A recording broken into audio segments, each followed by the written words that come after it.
Howdy, y'all. Joe Hills here, recording as I rarely do in Philadelphia, Pennsylvania, and as I am even more rarely joined by Andrea Buchanan, the author of the novel Gift, who is next to me here in her little gift skin. This is the character of who? Daisy. And Daisy is the main character in the story. Oh, yes, I've heard of this. This is what's known as a protagonista or something. Yes. Yes. Exactly. Yeah. Is there a word for female protagonist? I don't know. Not that we necessarily need one. We but do not. We love always having navigatrix or aviatrix. Yeah. So protagonitrix, I don't know. I like protagonista, but yeah, protagonist will do. The Okay. hero. The hero. Yeah. Yeah. Excellent. And so anyway, we are outside of the stone house, which is one of the settings in the novel that appears 3 times in this map in each of the 3 realms. Do you mind talking a little bit about each of the 3 realms and what they do, both in the story and in the map? Sure. Well, it's actually, I think, one of the coolest parts of the map is that these things reappear in various guises. But in the actual story, Daisy and her friends have a kind of unsettling experience where they experience the same dream. They have the same dream on the same night about the same thing, and it takes place in this very old, mysterious kind of mansion. Eventually, they come across this mansion in real life and explore it, and it helps them untangle a mystery about their past. So in the map, you find this house in several places. You find it in the dream world, which we happen to be standing in right now. Mm-hmm. You find it in the overworld, the real life world, where it doesn't look quite so scary. The Coronata scape, if you'll... Yeah. Hey, we're filming hey, here. Enderman. Hey, come on. Come Look on. at him hogging the camera. Yeah, hey. Nice. You know, we hired him to be an extra. Yeah. And we need extras in the background, not in the foreground. Not in the foreground, yeah. Um, and so then we encounter this house again in the Nether, where it is horrible and even worse and scarier than it looks here. Mm-hmm. And I've got to say, having played this map, it is really kind of disorienting to have this house not only changed internally, like the different bricks or different materials in each iteration, but also its location in relation to other buildings shifts. Like when we go into the underworld, all of a sudden buildings that I'd seen in Coronata were like perpendicular to each other, or like one would have been east of the other, but now it's south of it, and they're rotated, and it messed with my head a lot. I don't know, was that something that was your idea, or was that something having to do with the map's creator? Well, it's actually straight from the book, because, and I think this is a spoiler-free factoid, but basically at the end of the book, when Daisy has to confront something, I won't say exactly what. Smart. Yeah, always thinking. She kind of metaphorically travels to the underworld, where kind of the experience of it is everything that's happened in her life, kind of all the worst parts of it, all mashed together in this like horrible place where she might be trapped forever if she doesn't find a way to escape. Mm-hmm. So I really wanted the map to be like that, kind of a jumbled, horrible version of reality that you definitely want to escape from. And of course, working with Vetches, mm-hmm. He was really a natural at that. Yeah, I've got to say, as a veteran of many of Vetch's maps, that's how he describes us, That's, it's just one of those things where this one was, in a lot of ways, the most psychologically taxing just because of the disorienting nature of these buildings being all shifted. And so that's really interesting that that's something that draws directly from the novel. Are there other things that you can tell us that draw from the novel that we, wouldn't necessarily be spoilers, or things that you made a point of like, oh, I really want to see this in the map? Yeah. Well, definitely the physical geography of like the architecture, like having the stone house exist, and how things were laid out in the high school. That's directly from the novel, and I sketched that out for Vetches so he could get it exactly down to like what the classrooms looked like and all that stuff. Did you have notes on like the layout of the high school when you were writing the book? Yeah, because I had to keep track of she has English here, and then they go to history, or then they are in French class.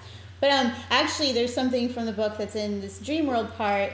Some of you who've played the map might have been disappointed to go into the stone house and very excited to find a chest, and then disappointed to find that the only things in it is like a string and a flower and a non-special stick, I think. Mm-hmm, these little fragments of things, because in the story, in the dream, Daisy finds a little box that has her friend's diary in it, and a couple of other mementos. So so I really wanted to have a chest in the stone house in the dream where these things would be found, you know, a book, a flower, these little things. So it might seem a little anticlimactic, or when you find a chest that has nothing useful in it. But of course, once you find that chest in the stone house in the dream world, when you go to it in the real world, in the Coronado setting, and you look in the chest, there's something else in it. That's very closely related to the novel and gets into spoiler territory. Right, exactly. But as somebody who had read the book, and I believe that was chapter 37.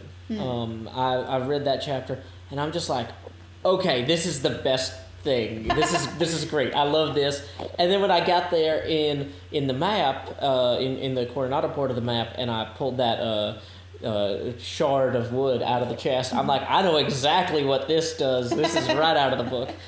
But you know, no spoilers. But there's some cool stuff if you do read both the book and play the map. So let's see. Now, at what point what point in the writing process did you say it would be cool to have this as a Minecraft map? I was actually thinking about it as a Minecraft map, like around the time of Minecon. Mm-hmm. Look, that Enderman knows what I'm talking about. Yeah. Yeah, there he goes. No, now we're boring him. Yeah. Around the time of Minecon, I've been thinking about it because I had been playing Minecraft for like over a year at that point, and I was thinking, you know, that would be really, really cool.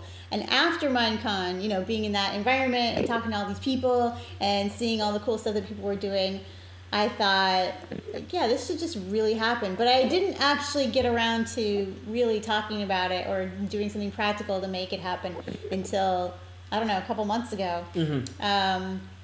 Because it kind of seemed like a crazy idea that I didn't know people would be into. But it worked out great, I think. I love this map, and it was really awesome. It was like a dream come true, having Vetches design the map, and you get to play it. It was great. Yeah, Andi has been watching my videos for a while, and so that was one of the reasons she asked me about this. And, you know, you've also seen the sort of horrors that Vetches can create. That's right. And so, you know, now I understand that you've also gotten a few other Minecraft-related folks involved here. Do you mind speaking about that briefly? Paul Soares. Yeah. Come on. That's right. I'm like, who else could it be? I know I'm handsome, but you can't fixate only on me. You're so right, Joe. Yeah, Paul Soares is playing the map with his daughter, one of their neighbors, and with my daughter. So it's a little bit like Paul's Adventures in Babysitting, because he's got to not only do this map and outwit Vetches, but he's also got to keep these three girls from running off and like getting to all the cool loot in the chests before he gets there. And then falling off of cliffs and losing it before he can apply it toward the righteous completion of the gift monument. Right, exactly. So they've just started their multiplayer Let's Play of this, which is a little bit interesting because they're playing on the 1.2 map, which has a little bit more random loot. So all those empty chests that you look through everywhere are now populated with good stuff. So sorry about that, Jim. Yeah, it's okay. I was happy to get the map first. Yeah, and it's a little bit different seeing it in multiplayer. You know, it's just a kind of a different experience when you're playing with other people versus playing by yourself. So what's cool about that Let's Play, though, is that the three girls have read the book. And Paul's read it, too, I think. But, you know, it's kind of, you know, they're kind of leading the way because they've read all this stuff and they kind of know what to look for. And yeah, and one of those girls is, in fact, your daughter, correct? Yeah. And so at what point, like, does your family get involved with a lot of the writing you've done? I know that in the past you've written the Darren book for girls, which has a lot of instructions for how young people can do cool things. Yeah. Did you ever say, hey, daughter, come here, follow these instructions, let me watch you do it and make sure they're clear enough? Right, yeah, it's really nice to have like an in-house testing lab for these things, and especially working on a young adult novel, it was great to have her as a beta reader to see, like, is this actually funny, or is it not as funny as I think it is, or is this part scary, but is it too scary, you know? So she read it right from the beginning, even when it was like a very rough draft stage. So she probably knows the book as well as I do at this point. Cool. And let's see, is there anything else that you are looking to promote, or how? I guess I'm going to go ahead and link the trailer to the video that I'm going to link the trailer for the book in the comments below. They can download the book from where? They can download the book from, well, if you go to openyourgift.com, you can download, it has a list of all the places you can download the book for e-readers. There's also going to be a print edition coming out in July. So there's a lot of different ways to access the book. Excellent. Well, thank you very much for your time, Andi. And any final words? I think it would be appropriate to say, keep adventuring. Keep adventuring.